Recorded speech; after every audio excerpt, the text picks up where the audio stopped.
ఆగ్నేయ బంగాళాఖాతంలో ఏర్పడినటువంటి అల్పపీడనము తీవ్ర వాయుగుండంగా మారబోతున్నట్లు వాతావరణ శాఖ అధికారులు ఇదివరకే హెచ్చరికలు జారీ చేశారు. అయితే ఇది ప్రస్తుతానికి అండమాన్ నికోబార్ దీవులకు 420 కిలోమీటర్లు, విశాఖపట్నానికి 990 కిలోమీటర్లు, చెన్నైకి 990 కిలోమీటర్లు, కాకినాడకు 1000 కిలోమీటర్ల దూరంలో కేంద్రీకృతమైతే అయ్యింది.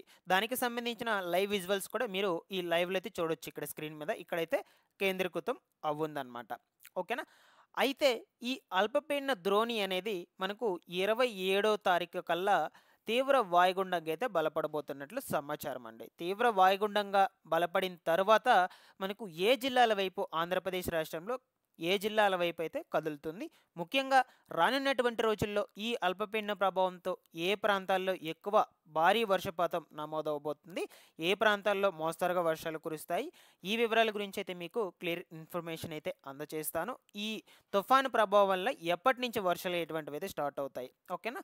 మీరందరూ తప్పకుండా వీడియోని ఎండ్ వరకు చూసి నా ఎక్స్ప్లెనేషన్ మీకు నచ్చినట్లయితే లైక్ చేసి అందరికీ కూడా షేర్ చేయకుండా అయితే వెళ్ళొద్దు. ఫస్ట్ టైం ఎవరైనా ఛానల్ని చూడడానికి వచ్చినటువంటి వాళ్ళు ఉన్నట్లయితే ఛానల్ని సబ్స్క్రైబ్ చేసుకునేసి పక్కనే ఉన్నటువంటి బెల్ ఐకాన్ని క్లిక్ చేసి ఆన్లో అయితే పెట్టుకునేసేయండి గాయ్స్. ఒకసారి టెలిగ్రామ్ గ్రూప్ను కూడా విజిట్ చేయండి, అందులో కూడా జాయిన్ అయితే అవ్వండి. మీకు ఎప్పటికప్పుడు టెలిగ్రామ్ గ్రూప్ ద్వారా కూడా వెదర్కు సంబంధించిన ఇన్ఫర్మేషన్ అప్డేట్ చేస్తూ ఉంటాను. లేట్ చేయకుండా టాపిక్లో కనుక వచ్చేసినట్లయితే మనకు రీసెంట్గా ఏర్పడినటువంటి అల్పపీడన ప్రభావంతో ఇదివరకే 2-3 రోజుల పాటు ఆంధ్రప్రదేశ్ రాష్ట్రంలో కొన్ని జిల్లాల్లో భారీ వర్షాలు అయితే కురిశాయన్నమాట, కంటిన్యూగా కూడా. అయితే ఇదిలా ఉండగా తాజాగా మనకు ఈ బంగాళాఖాతంలో మరొక అల్పపీడన ద్రోణి అయితే కొనసాగుతూ ఉంది. ఓకేనా. ఇది వచ్చేసి ప్రస్తుతానికి ఇక్కడ కేంద్రీకృతమైంది. దీనికి సంబంధించిన క్లియర్ ఇన్ఫర్మేషన్ అయితే మీరు ఇక్కడైతే చూడొచ్చు అనమాట, ఈ శాటిలైట్ ఇమేజెస్లో. ఓకేనా. ఇక్కడైతే ఉంది మనకు ప్రస్తుతానికి ఈ అల్పపీడన ద్రోణి అనేది. ఇది మనకు 27వ తారీఖు కల్లా రాను రాను ఈ దక్షిణ కోస్తాంధ్ర, ఉత్తర కోస్తాంధ్ర జిల్లాలు ఏవైతే ఉన్నాయో వాటికి దగ్గరగా అయితే రావడం జరుగుతుంది. ప్రస్తుతానికి ఇక్కడైతే ఉందన్నమాట కేంద్రీకృతమయ్యి. విశాఖపట్నానికి 990 కిలోమీటర్ల దూరంలో కేంద్రీకృతమైంది. మనకు విశాఖపట్నం వచ్చేసి ఇక్కడ ఉంది. మరొక వైపు చెన్నైకి కూడా 990 కిలోమీటర్లు దూరంలో అయితే ఇది కేంద్రీకృతమైంది. కాకినాడకు వచ్చేసి ఇంకొంచెం 1000 కిలోమీటర్ల దూరంలో అయితే ఇది కేంద్రీకృతమైంది అనమాట ప్రస్తుతానికి. ఇది మనకు రేపటి రోజుకి ఇక్కడ వరకు అయితే రావడం జరుగుతుంది, అంటే 26వ తారీఖు కల్లా. ఓకేనా. సో ఇప్పుడు 25 ఈరోజు డేటు, సాయంత్రం కాబట్టి నేను ఇప్పుడైతే వీడియో చేస్తున్నాను. ఓకేనా. సో ప్రస్తుతానికైతే ఇక్కడ కేంద్రీకృతమైంది. రేపటి రోజుకి ఇక్కడికైతే వస్తుంది.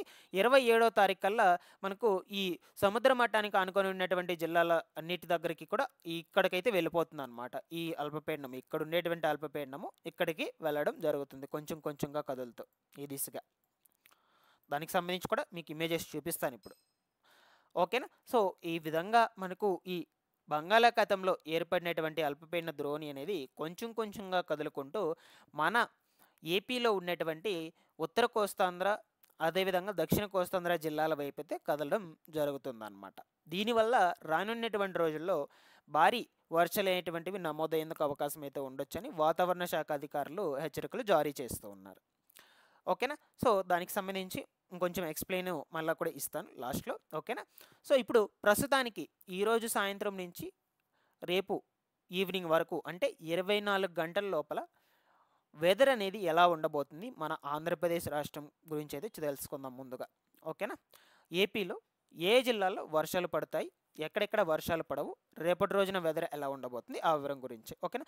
ప్రస్తుతానికి వచ్చేసి మనకు ఈ Vijayawada, Nellore, Tirupati, Anantapuram, Chittoor, Kadapa, so almost all అన్ని డిస్ట్రిక్ట్స్లో ఒక మోస్తరుగా వర్షపాతం అనేటువంటిది అయితే నమోదవుతూ ఉండొచ్చు. మోస్తరుగా అంటే తేలికపాటి జల్లులైనా కావచ్చు, ఒక మోస్తరుగా అయినా కావచ్చు అనమాట. ఇక్కడ మీరు కనుక అబ్జర్వ్ చేసినట్లయితే ఇదంతా కూడా అనేటువంటిది అయితే పడుతూ ఉంది మనకు.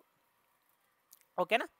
సో మరొక వైపు తెలంగాణ రాష్ట్రంలో కూడా హైదరాబాదు, ఈ ఖమ్మం కావచ్చు, వరంగల్ కావచ్చు, ఓకేనా, ఈ రంగారెడ్డి, సోలాపూరు, విజయపూరు, ఈ ప్రాంతాలన్నింటిలో కూడా వర్షాలు ఎటువంటి పడుతూ ఉన్నాయి ప్రస్తుతానికి సంబంధించి మీకు చెప్తూ ఉన్నాను. ఇక ఈరోజు అర్ధరాత్రి అయితే చూద్దామండి. మనకేమన్నా వెదర్ చేంజ్ అయ్యేందుకు అవకాశం ఉందా లేదా అనే విషయం గురించి మీరు గనుక ఇక్కడ అబ్జర్వ్ చేసినట్లయితే ఈరోజు రాత్రి 1, 2, 3 ఆ సమయంలో వచ్చేసి ఎక్కడ కూడా వర్షం పడేందుకు అవకాశం అయితే కనిపించడం లేదు.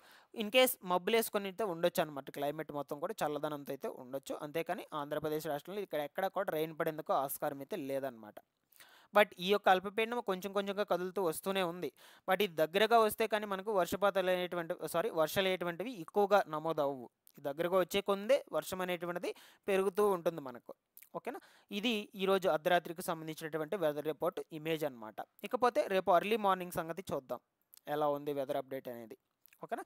రేపు ఎర్లీ మార్నింగ్ కూడా మ్యాక్సిమం అన్ని ప్రాంతాల్లో కనుక చూసుకున్నట్లయితే అంత భారీ ఎఫెక్ట్తో కూడుకున్నటువంటి వర్షాలు అయితే నమోదయ్యేందుకు ఛాన్స్ అయితే కనిపించడం లేదు. ఇక్కడ కురిస్తే ఈ దక్షిణ కోస్తాంధ్ర జిల్లాల్లో అక్కడక్కడ తేలికపాటి జల్లులతో కురిచేందుకు అవకాశం అయితే ఉండొచ్చు అనమాట. అది కూడా కంటిన్యూగా అయితే వర్షాలు అయ్యేటువంటి కురవు అనమాట.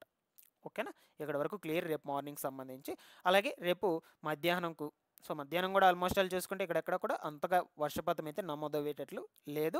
ఇక్కడ అరేబియా సీస్లో మనకి ఇంకొక అల్పపీడన ద్రోణి కొనసాగుతుంది కాబట్టి దీని ఎఫెక్ట్ ముఖ్యంగా ఈ తెలంగాణ రాష్ట్రంలో ఉత్తర తెలంగాణ ప్రాంతాలకు చూపిస్తుంది అనమాట ఎఫెక్ట్ ఉంటే. అంతేకాని మన ఏపీ రాష్ట్రంలో ఈ జిల్లాలకైతే చూపించదు. ఇకపోతే రేపు ఈవినింగ్ సంగతి అయితే చూద్దాము.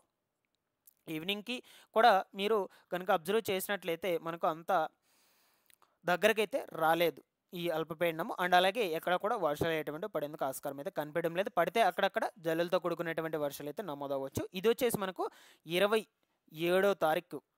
రేపు 26వ తారీఖున ఇక్కడ వరకు అయితే వచ్చింది మనకు అల్పపీడన ద్రోణి అనేది. మీరు కనుక అబ్జర్వ్ చేసినట్లయితే ఒక సెకండ్. ఓకేనా? ఇక్కడ వరకు అయితే వచ్చింది. నేను మీకు ఆల్రెడీ చూపించాను ఫస్ట్ ఇమేజ్లో. ఓకేనా? రేపటి రోజు నీకు ఇక్కడ వరకు రావడం జరుగుతుంది. ఎల్లుండికి మనకు ఇంకా కూడా చాలా క్లోజ్గా అయితే వచ్చేస్తుంది అనమాట. ఇక్కడ చూడొచ్చు ఆల్మోస్ట్ ఆల్ ఇక్కడ వరకు అయితే వచ్చేస్తుంది. ఓకేనా?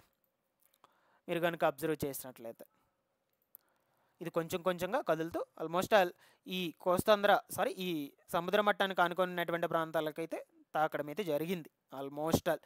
ఇక 28వ తారీఖున ఉదయం కల్లా కనుక అబ్జర్వ్ చేసినట్లయితే మీరు కనుక ఓకేనా? ఆల్మోస్ట్ ఆల్ ఈ నెల్లూరు, ఒంగోలు, విశాఖపట్నము ఈ ప్రాంతాల్లోకి వచ్చేసింది, ఆల్రెడీ ఎంటర్ అయిపోయింది ఈ అల్పపీడన ద్రోణి అనేది ఈ దిశగా కదులుతూ. మీకు క్లియర్గా అర్థమవుతుందని అనుకుంటున్నాను ఈ శాటిలైట్ ఇమేజెస్ ద్వారా. ఓకేనా? బట్ మీకు ఎగ్జాంపుల్గా చూపిస్తున్నాను ప్రస్తుతానికి ఈ ద్రోణి అనేది ఎక్కడ కొనసాగుతుంది అనే విషయాల గురించి. రానున్నటువంటి రోజుల్లో ఎప్పటి నుంచి వర్షపాతం అనేటువంటిది నమోదయ్యేందుకు అవకాశం అయితే ఉండొచ్చు అంటే మనకు ఆల్మోస్ట్ ఆల్ 27వ తారీఖున సాయంత్రం నుంచి అయితే లైట్ రెయిన్ అయితే నమోదవుతూ ఉంటుంది. బట్ 28వ తారీఖు కల్లా ఉదయం నుంచి వర్షపాతం అనేది కొంచెం ఎక్కువగా మెండుగా పడడం అయితే స్టార్ట్ అవుతుంది అనమాట.